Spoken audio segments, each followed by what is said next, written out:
제3장 사형수의 나날.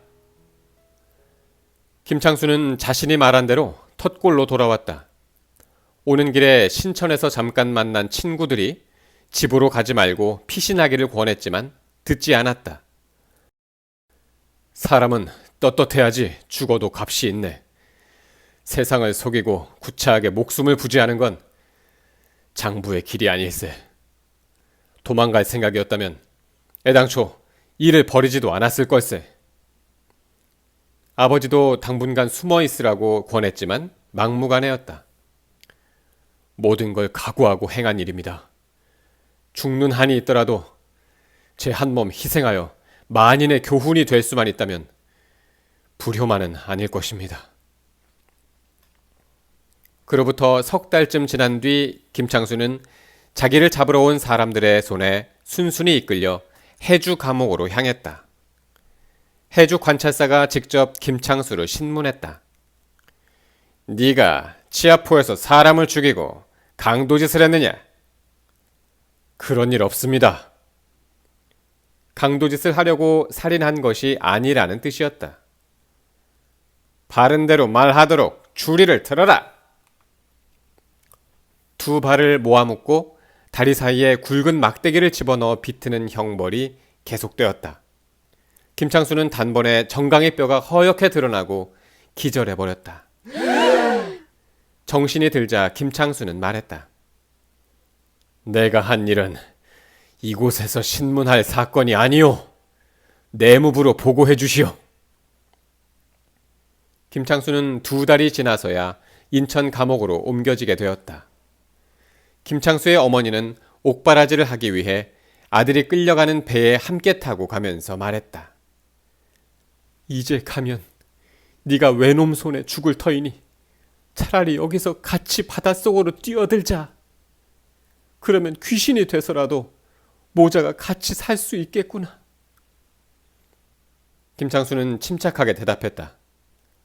어머니, 저는 죽지 않습니다. 하늘에 사무치는 정성으로 나라의 원수를 갚았으니 하늘이 도와주실 겁니다. 이 아들은 결코 죽지 않습니다. 어머니는 아들의 말을 듣고는 두 손을 모아 하늘을 우러러 기도했다. 감옥의 일을 맡아보는 경무청에서 첫 신문이 시작되었다. 경무관이 김창수에게 물었다. 네가 치아포에서 일본인을 죽인 적이 있느냐? 외놈을 죽여 국모의 원수를 갚은 일은 있습니다. 신문실안이 갑자기 조용해졌다. 이때 일본인 순사 하나가 통역관에게 갑자기 조용해진 까닭을 물어보는 광경이 김창수의 눈에 띄었다.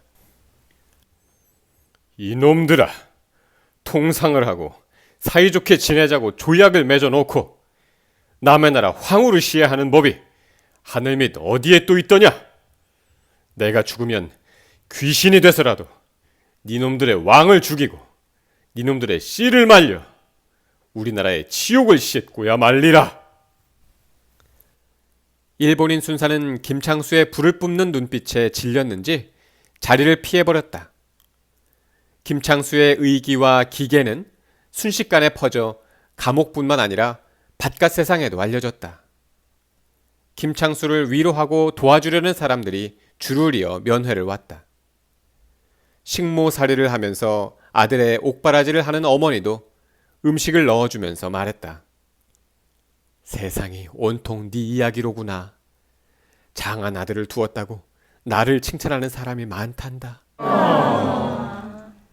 죽을지 살지도 모르는 죄수가 되어서도 김창수는 틈만 나면 책을 읽었다. 아버지가 넣어준 대학을 비롯하여 면회 오는 사람들이 구해준 태서신사, 세계지지 등을 열심히 읽었다. 김창수는 감옥에 있으면서 지금까지 알지 못했던 여러 가지 지식과 세계 정세도 알게 되었다. 한편 김창수는 같이 있는 수감자들에게 글을 가르쳤다. 수감자의 대부분이 배우지 못하여 나쁜 짓을 저지르는 경우가 많음을 알고는 정성을 다해 그들을 깨우쳐 주었다. 인천 감옥은 곧 학교가 되었다. 그러던 어느 날 김창수는 신문을 보고 자신의 사형이 확정되었음을 알았다. 그러나 김창수는 담담한 심정이었다. 오히려 다른 사람들이 땅을 치고 통곡하였다.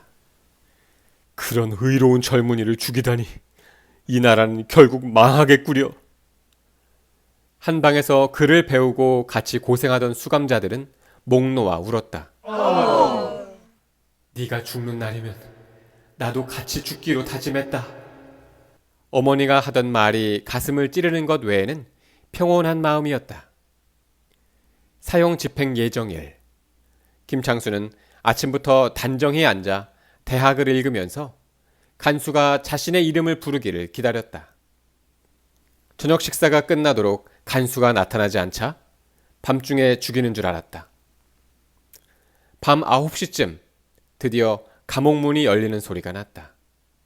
수감자들의 눈길이 일제히 김창수에게 쏠렸다. 간수의 목소리가 유난히 크게 감옥을 울렸다.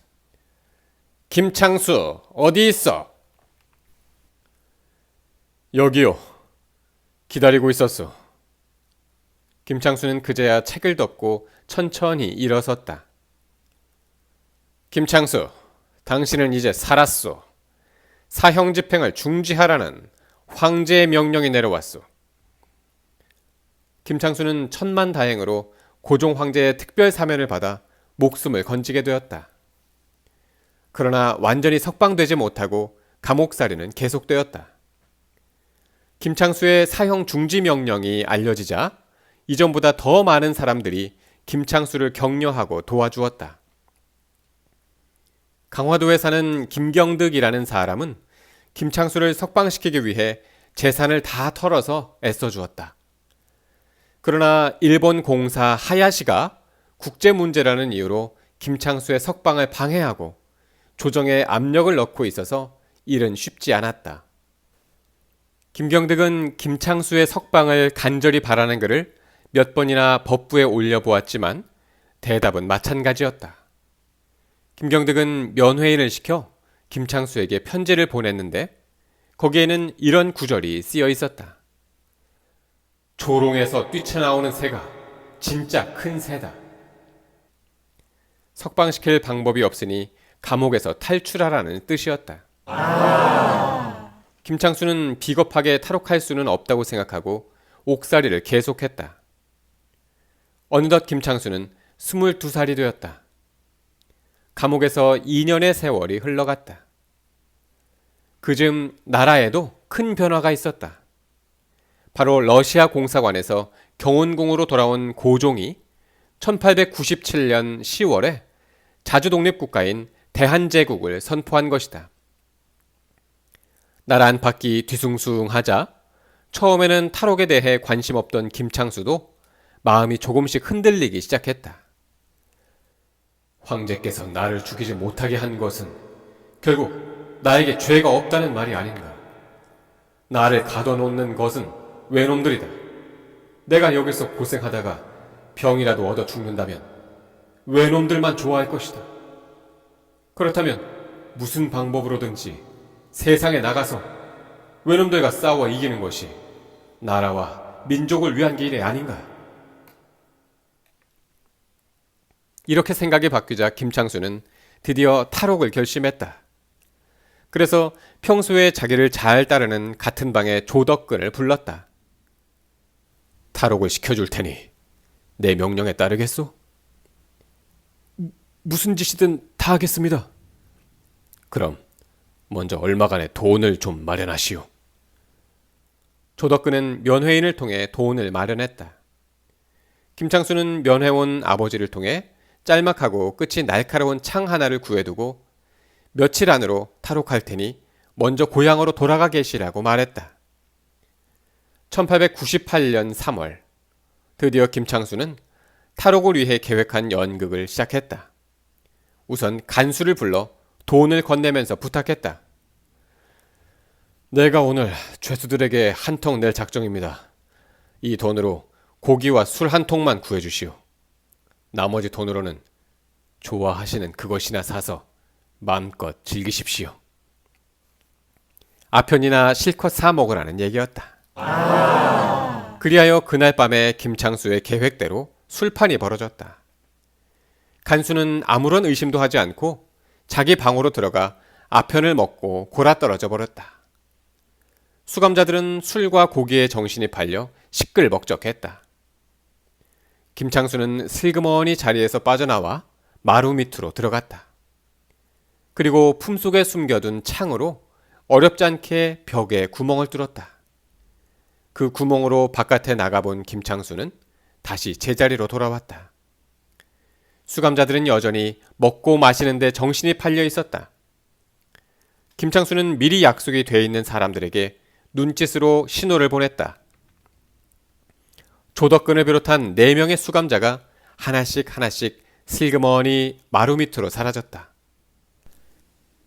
김창수가 맨 마지막으로 빠져나와 보니 먼저 나온 4사람이 높은 담 밑에 웅크리고 앉아 김창수를 기다리고 있었다. 감옥의 바깥 담은 사람 키의 2배나 될 만큼 높았다. 김창수는 곧 담벼락을 짚고 반쯤 엎드린 다음 한 명이 등을 밟고 올라가 자기 어깨 위에 2 발을 올려놓게 했다. 그리고 김창수가 허리를 펴면 어깨를 밟고 선 사람은 담 꼭대기를 잡고 담을 넘어갔다. 이런 식으로 김창수를 제외한 4사람이 담을 막 넘어갔을 때였다.